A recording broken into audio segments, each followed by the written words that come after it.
ওই যে কার বাবা নাকি বাপ দাদু মিলিয়ে এখানে সুন্দর দোতলা বিল্ডিং গড়ে দিয়ে গেছে। বাপ দাদা মারা যাওয়ার পরে 3 বছরের মধ্যে জমি জমা 50 বিঘে সব বেঁচে খাওয়া সারা 50 বিঘে। তা ভাবতেছে পিটিয়ে বেঁচে খাবো, তার আগে ইট বেঁচে খাই। লোকটা নিয়ে আইছে বছর 3 বিল্ডিং এর বয়স, কাজে ভাই ইট ব্যস্ত। পুরনো ইট কত? বলে নতুন ইট 10,000 টাকা হাজার, পুরনো ইট 1,500 টাকা হাজার। কাজে আমার ইট ব্যস্ত। 1 নাম্বার সিমেন্ট, 1 নাম্বার ইট, 1 নাম্বার বালি দিয়ে যে ঘর গড়া, ওই যারা কিনিছে তাকেও তো একটা দরদ আছে। নতুন বিল্ডিং ভাঙবে কি রে? কয় যে ভাই কেন আপত্তি নাই, কিন্তু তোমার বাপ দাদার বিল্ডিং এর নতুন বিল্ডিং আমরা ভাঙতে পারবো না, আমাকেও বাড়ি ঘর দুয়ার আছে। তুমি তোমার বাপের বিল্ডিং এর একটা ইট খুলিয়ে দাও, তারপরে আমি ও সাবল কয় তো নাকি আধা ঘন্টা ধরিয়ে 1.5 আঙুল ডাবাতি বাড়ি নিয়ে মধ্যে চালিয়ে নিয়ে কয় যে বাবা যে কি ছাতা বানায় নিয়ে গেছে, তা ভাঙা হচ্ছে। আমার অবস্থাও তাই বলছেন। শুনবেন আমার 2-1টা গান ওনার মতো গান থাকবো। তা না এই বাপ দাদা ও বিল্ডিং ভাঙা যায় না, ও বেশি খাবো সেটা মুখায় খাবো। তবু গান স্মৃতি চালন্ত হবে, তাই ভরা গুণের জোয়ার বাজারে তোমার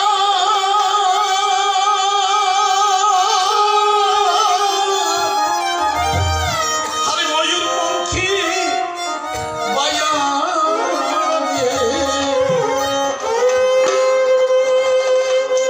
কবে আসবে রসি রসি নাই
মুসলমানরা একটা কথা বলে শোনেন, এইটা একটু বেশ সামান্য। কোন কানা খোড়া অন্ধ লুলো এরা বেহেস্ত পাবে না। শুধু তাই না, বুড়ো মানুষও বেহেস্ত পাবে না। শুনে রাখেন কথা, হাদিসে বর্ণনা করেছে।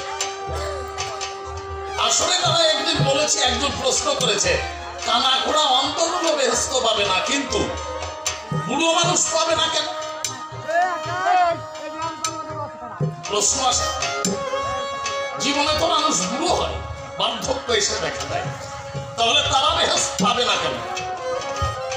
তাই বললাম হাদিসে বলেছে যার বেহেস্ত যাওয়ার সময় হবে সে আর বুড়ো থাকবে না, অন্ধ থাকবে না, কানা খোড়া থাকবে না, সে রহমানি সুরত খানা ফেরত পাবে, যৌবনের অধিকারী হয়ে সে বেহেশতে যাবে। মাগো আমাদের জীবনেও তাই, ভাটির নদীতে দেহের বার্ধক্য এলে সাধন ভজন হয় না, জোয়ার লাগে।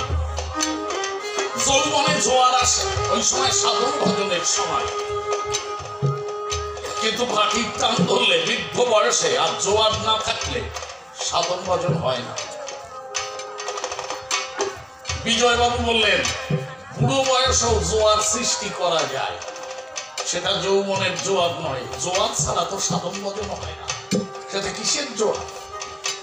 ঠাকুরের নামে বসে আস্তে আস্তে হৃদয়ে ঠাকুরকে অঙ্কিত করে দ্বিদলে গুরুকে ধরি। যদি মানুষ এক মনে ভজনা করে, এক ভাবের জোয়ার সৃষ্টি হয়। দুকুল ছাপিয়ে তার জোয়ার উঠে, সেই জোয়ারের জল দু চোখ বেয়ে গড়িয়ে পড়ে মুখে দেখে বলে ভাবে।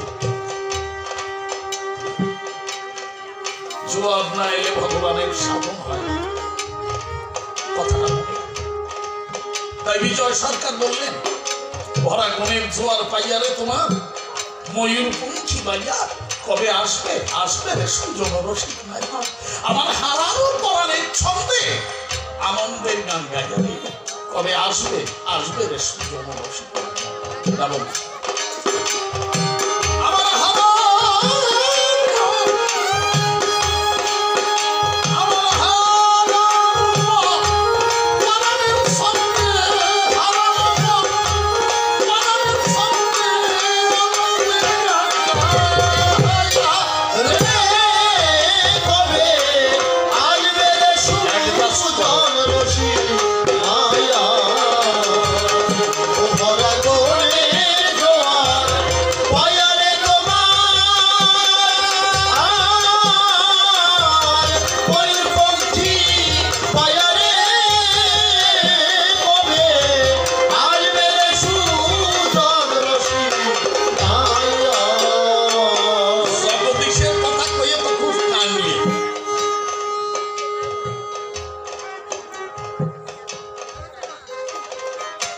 একই মা বাবার সব কয়টা সন্তান একরকম হয় না কেন?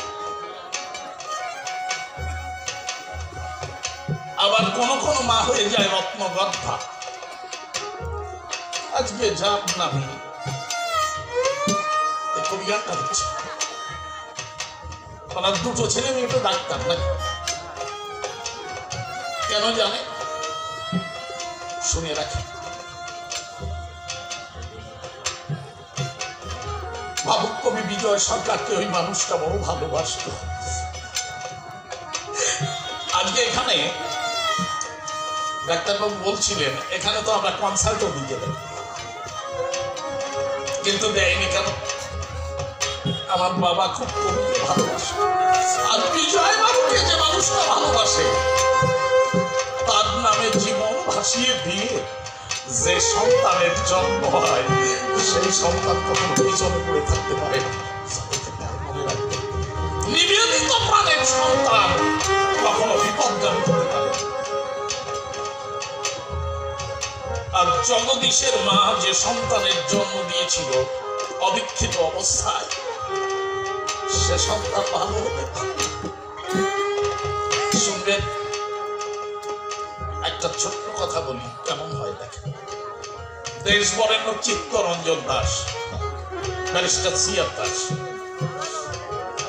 ওনার ছেলের নাম সবাই জানে মঙ্গল দাস। অত বড় মানুষের ছেলে হয়ে গেল মঙ্গল দাস। কোর্টে দাঁড়িয়ে ওনার বিপরীত ব্যারিস্টারকে 100টা কেসে হারিয়ে কেসের শেষে হাতে হাত দিয়ে বলছে, ভাই গন্ডগোলটা মক্কেলে তোমার আমার নয়, এসব বন্ধু হাত মিলাম।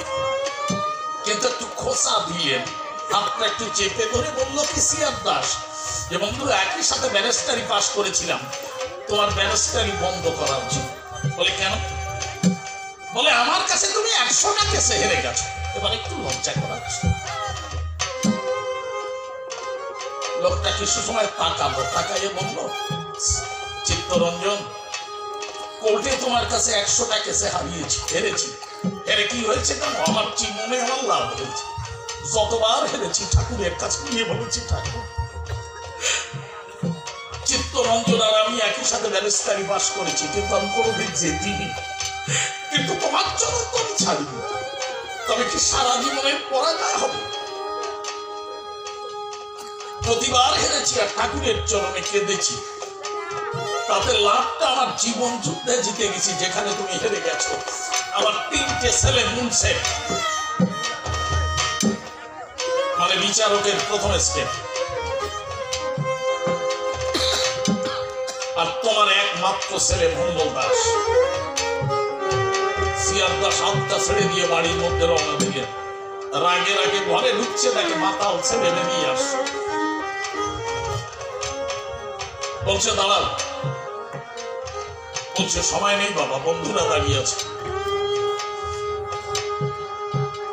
বলে শোনো, আমি তোমার বাবা, জন্ম দিয়েছি, খাইয়েছি, পড়িয়েছি, মানুষ করেছি, এমএ পাস করেছি, তুমি মানুষ হবে, তার জন্য তো 1 মিনিট সময় চাই, এখন চাচ্ছি। বলে বাবা জন্ম খোটা দিলে? হ্যাঁ দিলাম, দাঁড়াও। বলো। সোজা ভূমিকা না করে সিয়ারদাস বলল, লোকে যে তোমাকে মঙ্গল দাস কয় তুমি জানো? তাকালো বাবা, চোখ দুটো মদের নেশায় লাল টুকটুকে। সিয়ারদাস বললেন, কি মারবে নাকি? অটুক বাকি রাখো। আমি বুড়ো বাবা, তোমার গায়ে হাত, অটুক হয়ে যায়। ছেলেটা মাথা নিচু করে বলল, না বাবা, তাই কি হয়? তোমার স্টকে যদি আরো গালাগালি থাকে আমাকে করো, আমি তো ছেলে। বলে লজ্জা করে না? প্রথম করতো বাবা, এখন আর করে না। বলে তার জবাব দেবে না? না। কেন, জানা নাই তাই? বলে আছে বাবা। তাহলে দেবে না কেন? বলে সহ্য করতে পারবে না বাবা। সিয়ারদাস বললেন, আমি তো আইন পাস, আইনের মধ্যে যদি কথা বলা হয় তুমি বুঝতে পারবে। বলে বাবা তাহলে বুকটাকে শক্ত করো, দাদার সামনে আমি জবাব দিচ্ছি। আমাকে সুসন্তান করে জন্ম দেওয়ার জন্য তো তুমি জন্ম দেওনি বাবা, আশা করো। বলে তার মানে?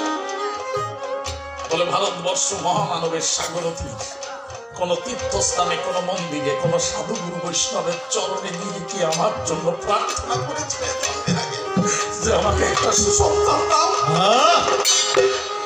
তোমাদের উচ্ছৃঙ্খল কামনার মধ্যে কখন আমি জন্ম দিয়েছি তার খবর তো তোমার না। এমএ পাস করে আমি কত ভালো কাজে গিয়েছি, রস পাইনি বাবা। ভালো কাজে আমি রস পাইনি, যেখানে খারাপ সেখানে আমার রস। নিজের কাছে প্রশ্ন করেছি, কেন আমি এখানে ভালোবাসা পাচ্ছি না, কেন আমার ভালো কাজে মন টানে না। একদিন জবাব পেয়েছি বাবা, যে ভালোভাবে তোর জন্ম হয়নি জগতে।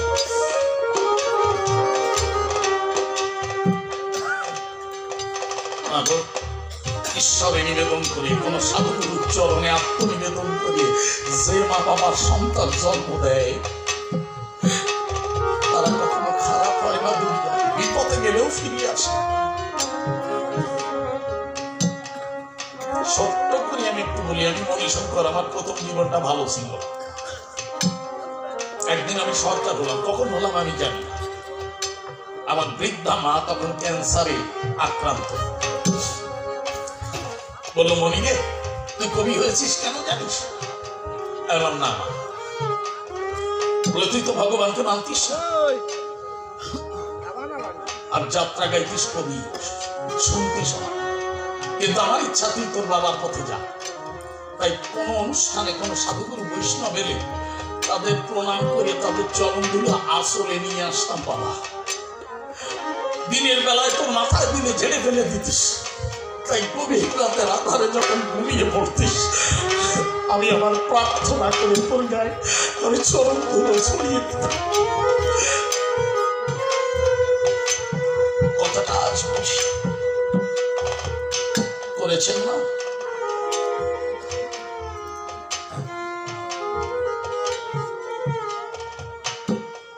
পশুত্ব মনুষ্যত্ব একই দেহে বাস করে, কামনা না করে মানুষগুলো পশুত্ব নিয়ে যে সন্তান জন্মায় তাদের কাছে মনুষ্যত্ব কামনা করতে কি করে? বোঝো না জিনিস।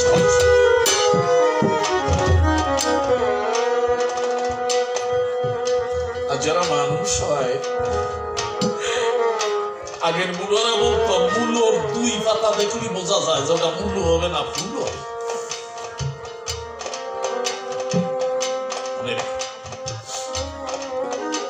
তাই সাধন ভজন চিন্তা ভাবনাটা উন্নত স্তরে গেলে সেখানে যে সন্তান মেলে, জেনে শুনে সন্তান জন্মাতে হয়। মনে রেখে এখানে গুরুর বড় প্রয়োজন। আমাদের রতি শাস্ত্রে একটা কথা লেখা আছে, শোনো। আমি তো বিজয় বাবু, অনাদি বাবু, রশিদ বাবুর মুখে শুনেছি আর কিছু পড়েছি। পড়িয়ে সারা বই পড়িয়ে সাইড কথা পাওয়া যায় না, গুরুর মুখে ভাষা যত সহজ। একদিন বর্ণনা শুনলাম, বিজয় বাবু বললেন রাতের 4টে প্রহরে সন্তান জন্ম দেয়। প্রথম প্রহরে ভূত প্রেতের আত্মা আকর্ষিত হয়, দ্বিতীয় প্রহরে যক্ষ রোগ। যক্ষ মানে ধনপিয়াসী, এক গাদা টাকার লোভে তারা পড়ে থাকে, অথবা খাওয়া ভোজন বিলাসিতা। রক্ষ মানে রাক্ষস। তৃতীয় প্রহরে নাকি সন্তান জন্ম দিলে উন্নত স্তরের সন্তান জন্ম নেয়। চতুর্থ প্রহরে সন্তান জন্ম দিলে শুভক্ষণে শুভলগ্নে নাকি মহাপুরুষ জন্মায়, কিন্তু পিতার পূর্ণ নির্যাস দিয়ে জন্মে বলে পিতার বেশি দিন বাঁচে না। এই জন্য অবতার মহাপুরুষ নবী পীর আউলিয়া দরবেশ দেখবেন সবার বাবা আগে মারা গেছে। এটা আমাদের রতি শাস্ত্রের কথা। এই জন্য রতি শাস্ত্র না জেনে জন্মালে সন্তান সর্বনাশ হওয়ার সম্ভব। মেয়েরা রতি শাস্ত্র জানতো আগে, ঠাকুরমার কাছ থেকে শুনতো, ওটা যে রতি শাস্ত্র তা জানতো না, কিন্তু ওইভাবে যে চলতে হয় এটা শিখতো। আমি করি বর্তমান এই যে ঘরে ঘরে আজকের মন্দির প্রতিষ্ঠা হয়েছে, মোড়ে মোড়ে মসজিদ, গ্রামে গ্রামে নাম ঢলা ঢোল চলছে না, আগে এত হতো, কিন্তু মানুষগুলো তো মানুষ হচ্ছে না।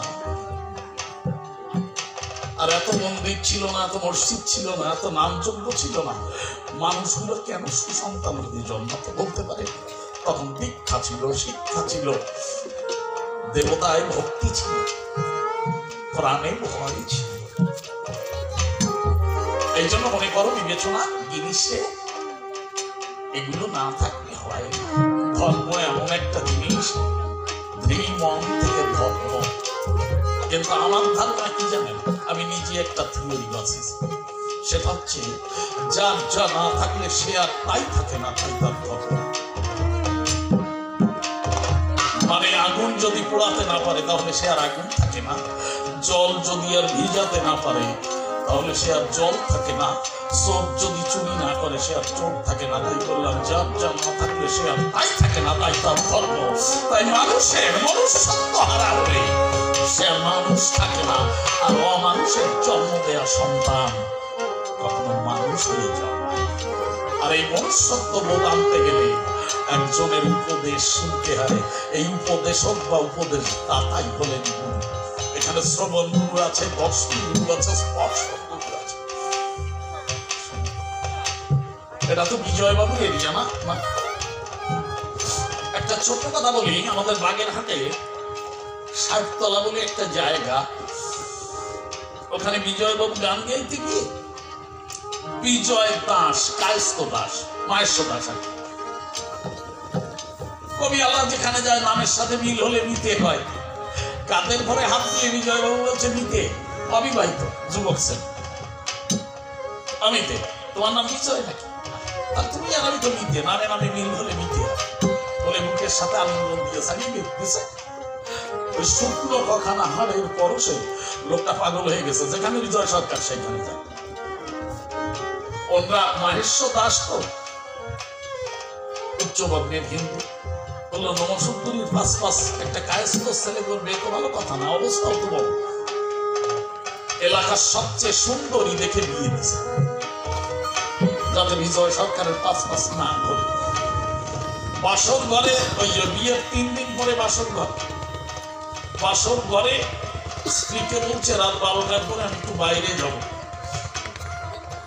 নতুন বউ কি করে, ওই যে বেরিয়েছে ওর ঘরে ভিড়,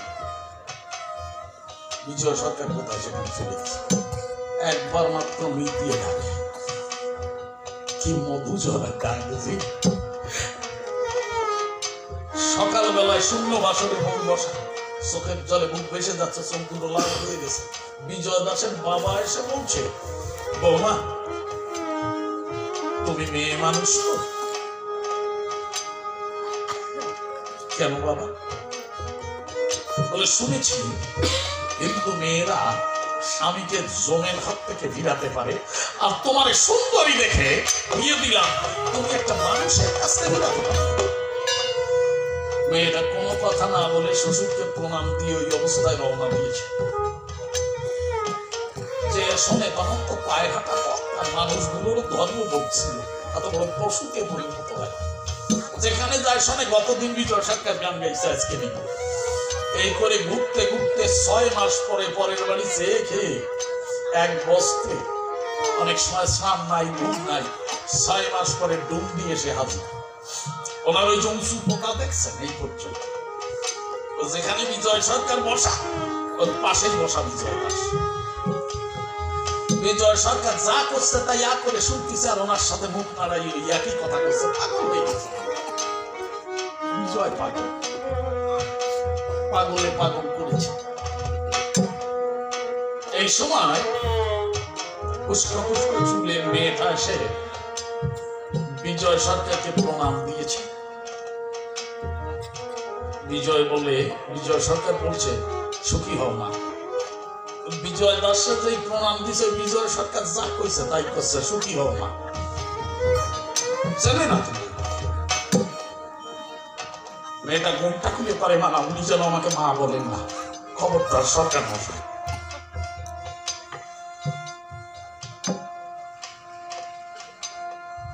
একবার বিজয় দাস ঠিক পাইছে, জড়াই ধরছে বিজয় সরকার, আমি যাবো না নিতে, আমি যাবো।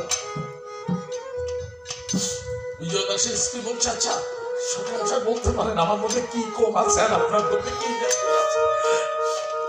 আমার মতো সুন্দরী বউকে বাসক রাতে ঘরে ফেলে আপনার মতো এক শুকনো বুড়োর পাশ একটা যুবক মানুষ চলে আসে। বিজয় সরকার বলল, তুমি তোমার স্বামীর কাছে শোনো। বলছে আমি পারবো না, আপনি শুনে। বিজয় সরকার বলছে, আচ্ছা আমার মধ্যে কি পেয়েছ? বিজয় দাস বলেছিল, নিতেইব তোমার ওই শুকনো হাতটা এখান জড়িয়ে ধরে ভিতরে যাবে কেমন একটা তরঙ্গ খেলে, যা আমার স্ত্রীকে জড়িয়ে ধরে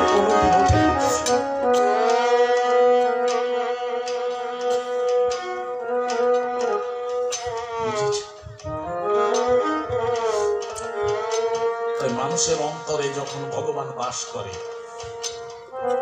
তার স্পর্শ মানুষের অন্তরে প্রেম তরঙ্গ খেলে। তাই সৎসঙ্গ করতে হয়, ওখানেই গুরু পাওয়া যায়। আর দেহতত্ত্বে তখন জোয়ার আসে। এই মাটির নদী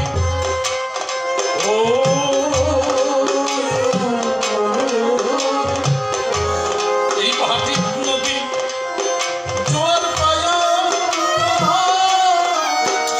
যখন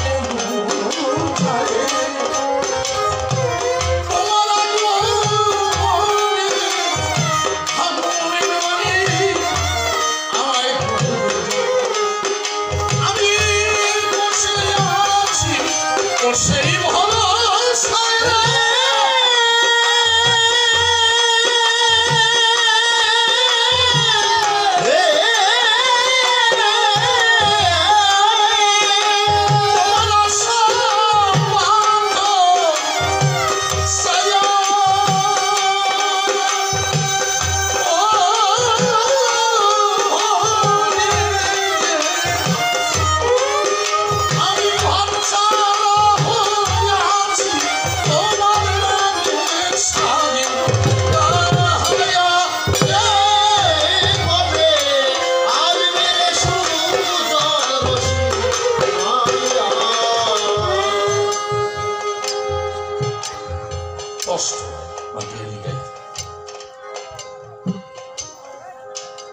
আমি করি পারতো না, প্রশ্নের জবাব দিয়েছিলাম, আপনাদের আছে শোনা।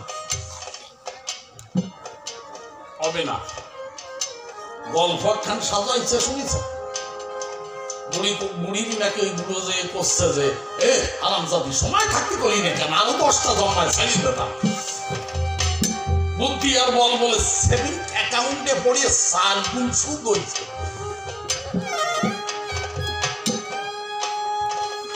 কি অবস্থা চিন্তা করে। আমার রাগ করবে না, মাইয়া মানুষ যদি ভালো হবে একসাথে দুটো নিয়ে দেখছে। আমার 2 বউ যদি কারো ঘরে থাকে পরিস্থিতিটা হয় আছে না।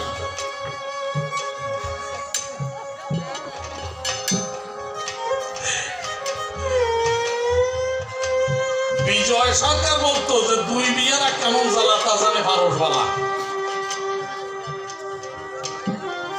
2 স্ত্রীকে বলছে আমার এই কাপড়গুলো, কাপড় আর পাঞ্জাবি ধুইয়ে মুলু দিয়ে ইস্ত্রি করে রেখে দাও। বড় বউ করছে তুই স্বামী নিয়ে থাকিস, তুই কর। ছোট বউ করছে আমি তো এমন দুঃখের দিনই আইছি, সুখের দিনই তুই কর। এই করে চুলি গিলিয়ে শেষে সিদ্ধান্ত হয়েছে কি ঘরের থেকে কাশি বাড়িয়ে নিয়েছে। আমি দুটির মাঝখান দিয়ে কাটিছে আর পাঞ্জাবির মাঝখান দিয়ে কাটিছে, কাটে 2 জন দুটি নিয়ে গেছে।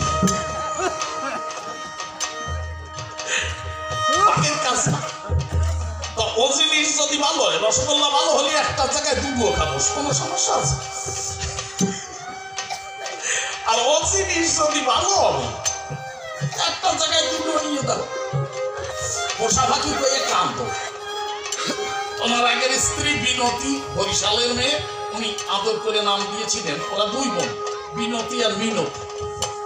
ওই বিনতিকে উনি আদর করে নাম দিয়েছিলেন বিনাপানি। আর পরে যে 7 পাড়ের বাটপাড় একটা আমি ছিল, সেটার কথা কমা না, তা নিয়ে তো কোনো গান। আমি বিজয় সরকার দাদু তো ছোটবেলা তো আমার সম্পর্কে আমি প্রশ্ন করেছিলাম, দাদু তোমার আগের বউ এত ভালো, পরেরটাই এমন খারাপ কেন? ওই যে 7 পাড়ের বাটপাড়, 7 পাড়ের মাইয়া আছে, 7 পাড়ের মাইয়া মানে বলে বাটপাড়। আমি বললাম তা ও হলো কেন? জাগার দোষে। মানে বলে পরের বউ যদি আগে আসতো সে হবিল কি হতো না, আগেরটা যদি পরে আসতো ওই জাগা বদলে গেলি সব না। কারণ আমি বলি সবাকে কবিরাজের যদি মন্ত্র উচ্চারণের শক্তি না থাকে, তা শুনবেন যত জ্ঞানী নয় কবিরাজ তখন মন্ত্রের কাজ সব গুল্লি দিয়ে পারে, ও কিন্তু তাহলে ভাঙিয়ে যায়। পারসমালা করেছে কি চলে গেছে দুটি দিয়ে পাঞ্জাব। বড় বউ কাছে শোন, কর্তা এখনো আমারে ভালোবাসে, ঘুরিয়ে আমার দরজায় 1 গুল্লি আসে, তারপরে তোর কাছে যায়। আমি বলি তোরটাই, আমি সন্তান আদি দিতে পারি নাই, তাই তোরে বিয়ে করেছে। দিদি তোর মুখটা আয়নায় দেখছিস, এবার হুতো না রাক্ষসীর মতো, ওই আবার ভালোবাসা যায়। একদিন আমার তোর সে খারাপ ছিল না, কয় সে তো কবের কথা, কয় যে তোর ঘরে যাওয়ার আগে আমার ঘরে একটু আসে, তাই করে সন্ধি হয়ে গেছে। 2 বউ এখন রোগ করে দাঁড়ায় গেছে, আলো নিবে দেখি ওই বুড়ো শালা কোন ঘরে আগে যায়, দরজার 2 পাশে দাঁড়ায় নিয়ে বসে যাজ কি একটা কিছু হয়ে যাবে। কি বেকারটা বুঝেছেন? 2 বিয়েরা কেমন জ্বালা তা জানে ভারতবালা। ওই সময় গুটি ভাই এক চোর ঢুকেছে, অন্ধকারে চোর ঢুকিছে, ঢুকিয়ে বড় বড় ঘরের দিক তাকাচ্ছে।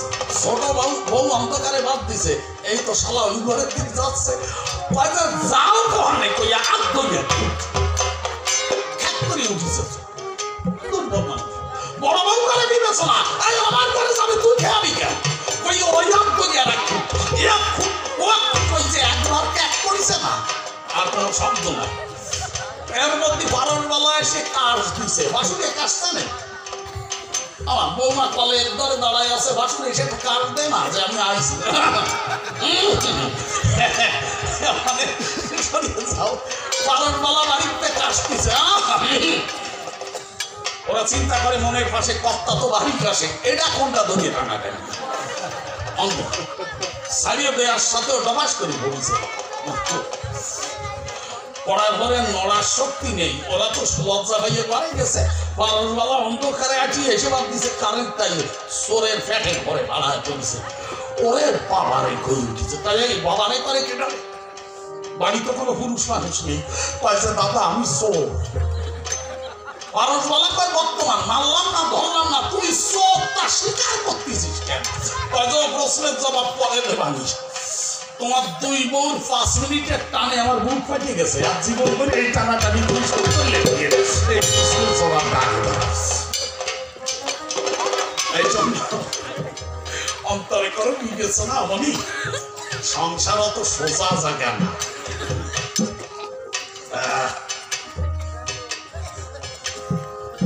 এই জন্য বলি তোমার কাছে এই জায়গায় হিসেব করে চলার দরকার আছে। আর হিসাব করে চলতে গেলে যদি কারো জীবনে সব গুরু মেলে, বাপের নাম যে কব এর এক প্রশ্ন হয়েছে, আমাদের সৃষ্টিকর্তা বাবা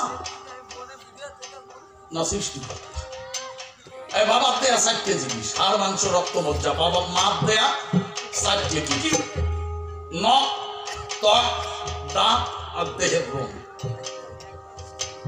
ছেলে মারা গেছে, মা বাবা বসে বসে কাঁদতেছে, গুরুদেব বাড়ি এসে তাই কাঁদো কেন? বলে আমাকে ছেলে মারা গেছে। বলে ছেলে তোমাকে? তো কই বলছে? গুরুদেব বলো এত বড় শোকের সময় এই ফাজলামি করে নাকি? বলে না, তোমাকে যা টুকসাটুক তো সময় দেখতেছে, তো জগৎ গুরু টুক টান দিয়ে নিয়ে গেছে। তাহলে বলছো কেন আমাদের ছেলে মারা গেছে? যেটুক নিয়ে তোমরা সন্তানের দাবি করতে সেটুক তো তোমাদের সামনে পড়িয়েছে। এই জন্য মনে করুন বিবেচনা, সব দূর না হলে এগুলো বোঝা যায় না। ঠাকুরের ধারে বসেছি, চোখ দিয়ে জল পড়ছে, জোয়ার এসেছে, পিছন থেকে এসে সন্তান বলছে বাবা বা মা, কলেজের বেতন দিতে হবে, দেবে না? যে চোখের জল ঝাঁ করে বসে গেল, ওটা মাটিতে টান দিয়ে ব্যথার শুয়ে এই মাটির গুলো ঈশ্বরকে বলে তোমাকে ভুলে সে মায়। তাই জোয়ারের শেষ নদী যখন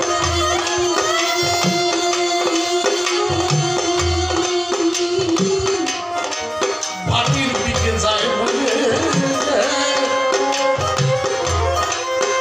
আমার গোপন কথা রে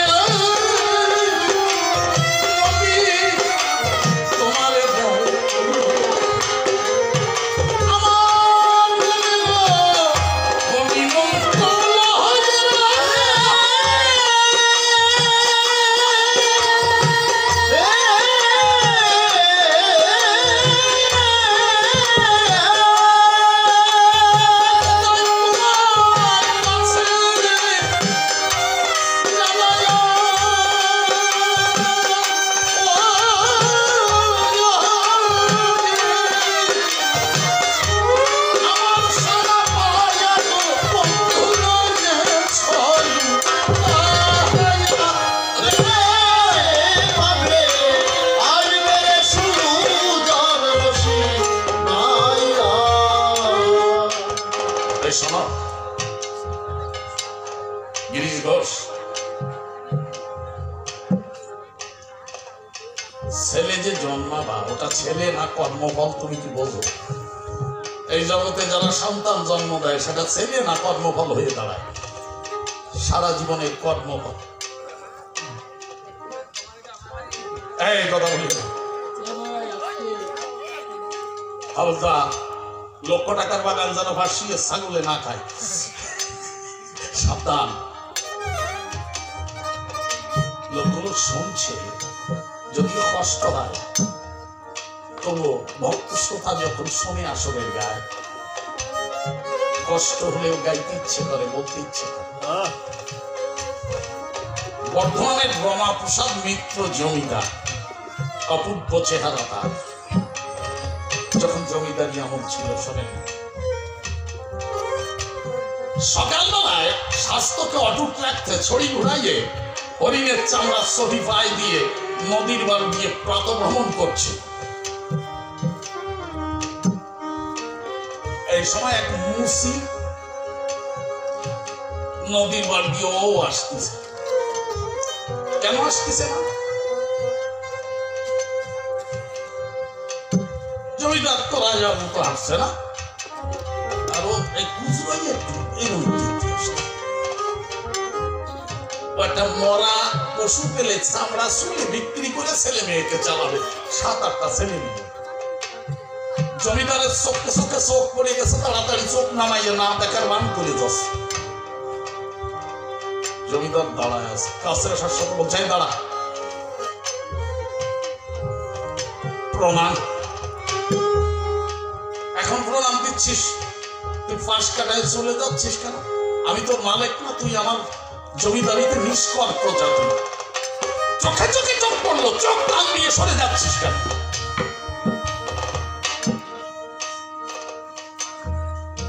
কয় যে বাবু আমি দেখতে পারিনি।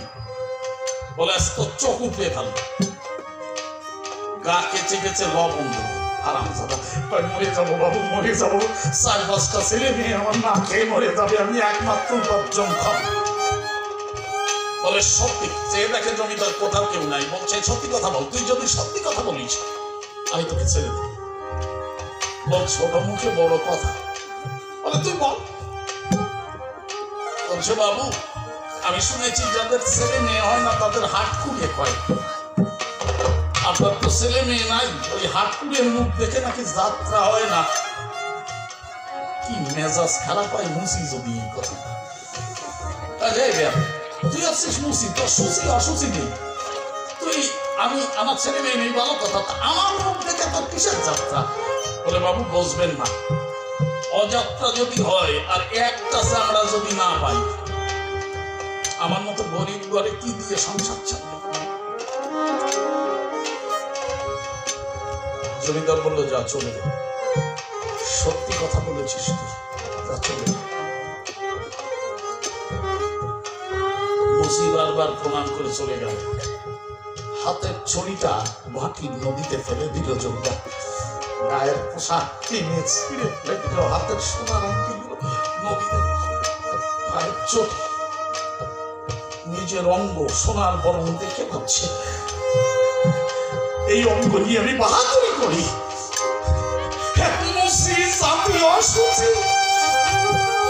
সে বলছে আমার মুখ দেখে যাত্রা হয় না, চোখ খুলে গেছে,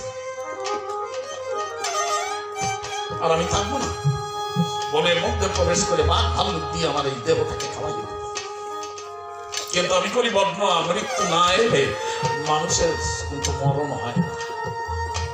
বনের মধ্যে বাঘ দেখছে, দেখে বলছে বাঘ রে এই দেখ ঘি মাখন খাওয়ার শরীর, এই শরীরটা কত পুষ্ট, তোর ক্ষুধা লেগেছে। বাঘ একবার তাকিয়ে মাথা ঝালা দিয়ে রাখি কাটছে।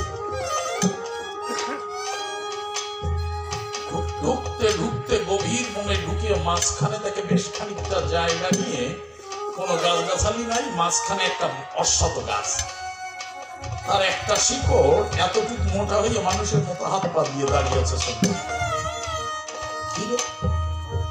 কাছে গিয়ে দেখে মানুষ আঁটি পর্যন্ত পুঁতিয়ে গেছে, এইভাবে হাত মুখ করা আছে, এই পাশ দিয়ে নখ বের হয়ে গেছে, ধ্যানের ঘরে আছে।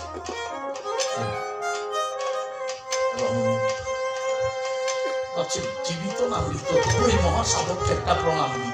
প্রণাম দিয়ে কেঁদে উঠেছে, চোখ মেলে সাধু বলছে কাঁদিস কাঁদবে মহাপ্রসাদ,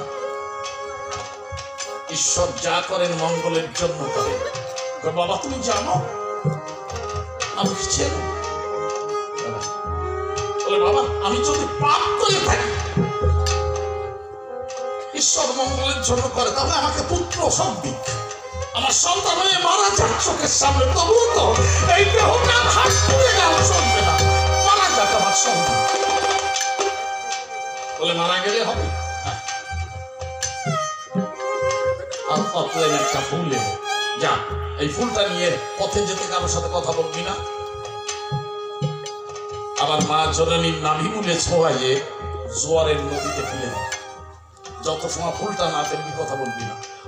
ও তো আনন্দে প্রণাম করে রওনা যে বলে, শোন, সন্তান মারা গেলে হবে, তোর যতগুলো সন্তান জন্মাবে মরবে না, আমাকে দিতে হবে, পাবি তো? বলছে, হ্যাঁ বাবা, আজ এই দেহটাকে ভাগ মুক্ত করলে বাবা। বলে, মনে রাখিস, একটা না, এক দফা সন্তান হবে, সবগুলো আমাকে দিতে হবে। বাড়িতে গেল, নাবিতে ভুল ছয়ে যখন জোয়ারের নদীতে ফেলে দিল, ওই মাসে কনসিভ করেছিল। 10 মাস 10 দিন পরে ফুটফুটে একটা ছেলে সন্তান জন্মগ্রহণ করে।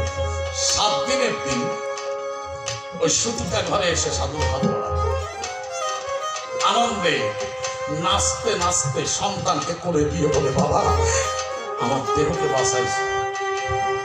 বলে, কোদাল নিয়ে।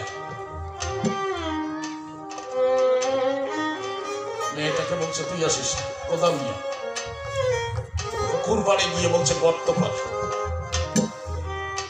কতটুকু সয় দেখা যায়, গর্তের ভিতরে জীবন্ত সন্তান হাত পা নাড়ছে, তাকে রেখে বলছে, মাটি চাপাতে। কোরআনটা একটু কেমন লাগে না? বলে দে, তাকে কেটে উঠে। 2 বছর পরে আর এক মেয়ে ওই 7 দিনের দিন হাত পা দিয়েছে, দেখ আজকে কেমন যেন লাগছে, কি ফুটে মেয়ে। ওই কোদাল নিয়ে যে পাশে গর্ত ঘর, কে করবি না দিয়ে বলছে, দে চাপা। চোখের জল কম করে না করে তো উপায় নেই। এই সাধু যদি এত কিছু জানতে পারে, ও তো সর্বনাশ করেও ছেড়ে দিত। আরো 2 বছর পরে আর একটা পুত্র সন্তান, 7 দিনের দিন হাত পেতেছে। ভয়ে ভয়ে সন্তানটা দিয়ে সাধু যখন রওনা দিয়েছে, পিছন দিয়ে স্বামী স্ত্রী পা জড়া করেছে, বাবা একটা দেওয়া যায় না। সাধু ফিরে বলছে, কথা ছিল তোর সন্তান হবে, আমাকে দি, মরে গেলেও হবে, দিয়েছি। তুই যদি ফিরে চাবি তো প্রথমটা চাবি আমি করে দিতাম। এইটা চাইছিস, দুটো তো শেষ হয়ে গেছে, সময় চাবি আমি দিতাম। তোর কথা তুই দেখ, পরে চাইয়ে দেখ। তাই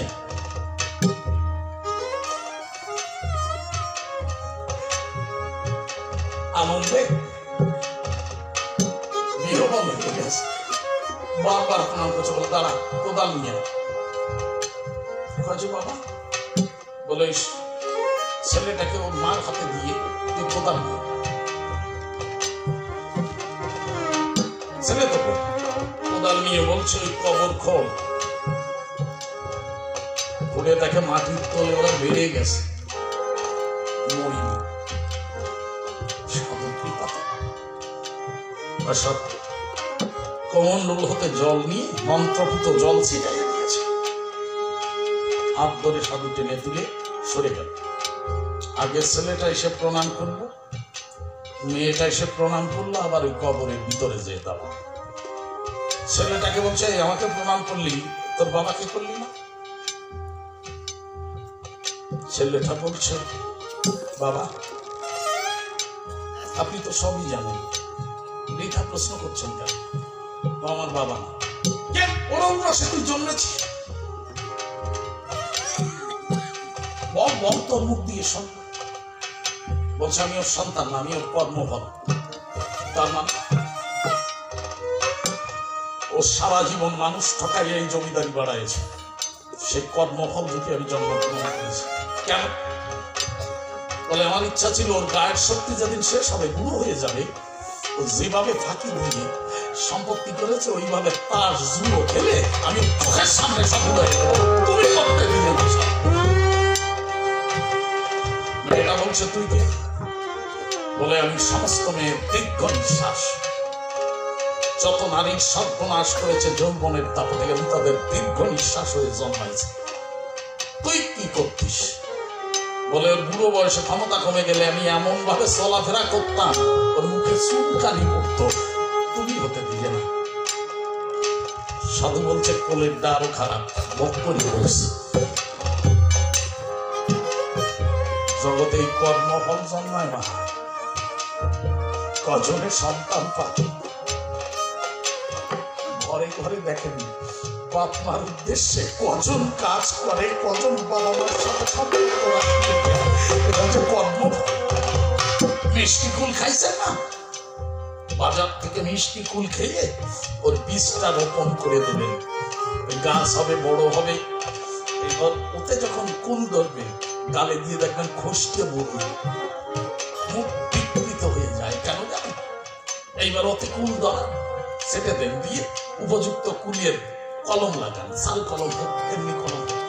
যে ধরনের মিষ্টি কুলের কলম দেবেন ওতে মিষ্টি কুল বেরোবে না, কিন্তু সূক্ষ্ম সত্তা তো খসকে বলবে।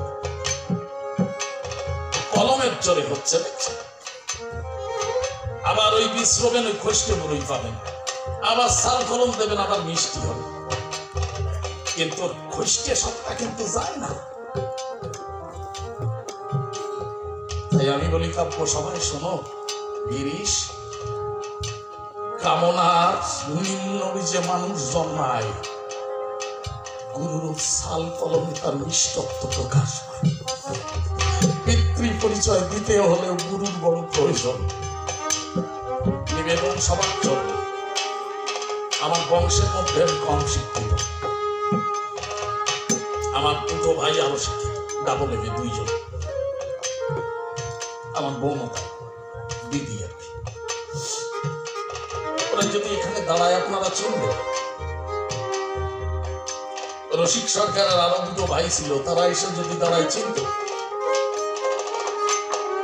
আমাকে বলছেন রসিক সরকারের ছেলে, আমি যোগ্যতাহীন, তবু রসিক সরকারের ছেলে কেন জানেন?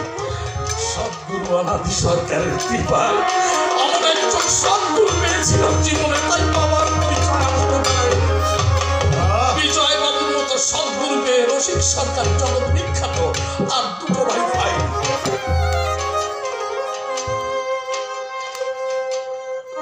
তাই সদ্গুরু যদি কারো জীবনে আসে তার কীর্তি পরিচয় উন্নত স্তরে হচ্ছে। আজকে আমি হতেন যদি ওই মনের হরিণ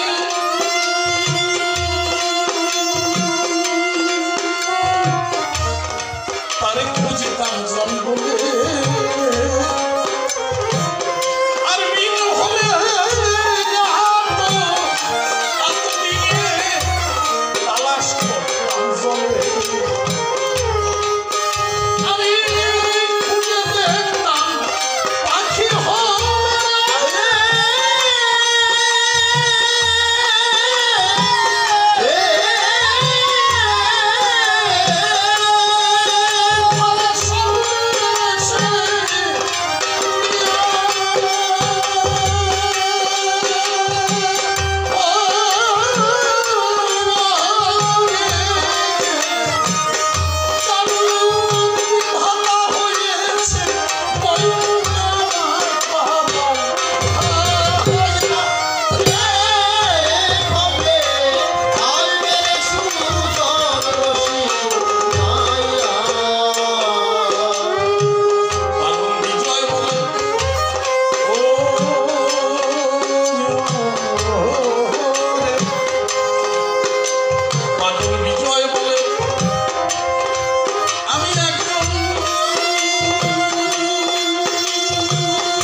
সবাই শেষের খেয়াল যাত্রী। তাই বিজয় সরকারের মতো দাদু ছিল, রসিক বাবুর মতো বাবা ছিল, অনাদি সরকারের মতো গুরু ছিল। এরা কত আপন করে নিয়ে আমাকে চলছে। তিনটে বড় গাছে মণিশঙ্করের নাও বাঁধা ছিল। মনে বড় অহংকার, তিনটে বড় গাছের নাও বেঁধেছে, সে দেখি গাছ নাই। যারা আমাকে পথ দেখিয়েছিল আজ কাছে নাই। আর শেষের খেয়াঘাতে আমি শেষের চাকরি কে আমাকে পথ দেখাবে? আমার দাদু মারা গেল 4 বছর পরে। বাবা গুরুদেব তখনও বেঁচে ছিলেন। আমি গুরুর কাছে গিয়ে বললাম, গুরুদেব আমরা কোথা থেকে আসি, কোথায় যাই? বলে আমরা পিতৃলোক থেকেও আসি না, ব্রহ্মলোক থেকে আসি না, দেবলোক থেকে আসি না, স্বর্গের দেবতাদের গায়ক যে বন্ধক হলো আমরা তার বাসিন্দা। অভিশপ্ত হয়ে জগতে নেমে যাচ্ছে, আবার ফিরে যায়। আমি বললাম আমি কি নিয়ে যাবো, কোথায় থাকবো? বলে আমরা কি নিয়ে গেছি? আমি বললাম আমার দাদুর একটা পোষা পাখি আছে, সে আগে আগে গিয়ে বাসা বেঁধেছে বন্ধুকে, আমার দাদু সেখানে গেছে। আমারে বললো একটুখানি এসে, তো বাবা? আমি বললাম আমার বাবার একজন বন্ধু আছে শুনেছি, তাই তার কাছে চিঠি লিখেছিল, আমি চিঠি লিখি তোমার কাছে ব্যথার কাজলে, আশা করি পরাণ বন্ধু আছো কুশলে, প্রথম নিয়ে ভালোবাসা বুঝিয়ে মনের ভাষা, আমার গোপন আশা ভিজিয়ে দিলাম তুই নয়নে। জবাব পেয়েছিল, তাই বন্ধুর কাছে গেল। গুরুদেব বললেন আমার কে আছে? আমি বললাম তোমার কয়েকখানা নৌকো আছে গুরুদেব, তাই তো তুমি লিখেছো দিন গেল গেল বেলা, কাল গেল গেল খেলা, আমি কার নৌকায় উঠবো, তাই আমার তো কিছু নাই, আমি কি নিয়ে যাবো? আমার গুরুদেব বললেন গুরু দেখেন কেমন, তোর আছে আমাদের 3 সরকারের যে সম্পদের অধিকার নাই, তোর আছে তাই। আমি বললাম আমি এত বড় লোক নাকি? তাহলে তুমি আমাকে চিনা? গুরু তো তুমি আমার সেই সম্পদ চিনাই দাও, আমি সেই সম্পদ আহরণ। বলে শোন, বিজয় বাবু কারো চরণে হাত দিলে দিত না, রসিক না, আমাকে না, তাই তোর কাছে খুলে বলি তোর জন্য মহাসম্পদ আছে, বিজয় রসিক কণাদির অগণিত ভক্তের চরণ ধরি, ওই মহাসম্পদ মাথায় তুলে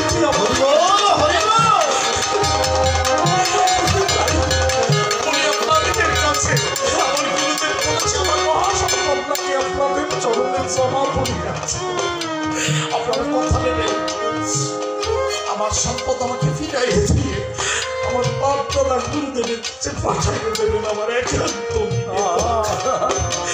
তাই তো বলছি। পাগল বিজয় বলেন আমি একজন শেষের খেয়াল যাত্রী,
গ্রাম অঞ্চলে গ্রীষ্মকালে দেখবেন একদম যাযাবর পাখি আছে, যারা সন্ধ্যাবেলায় নতুন নতুন গাছে বসে, নতুন পাখিকে সঙ্গ করে ঠুকরে দেয়, গান শোনায়, নেচে দেখায়।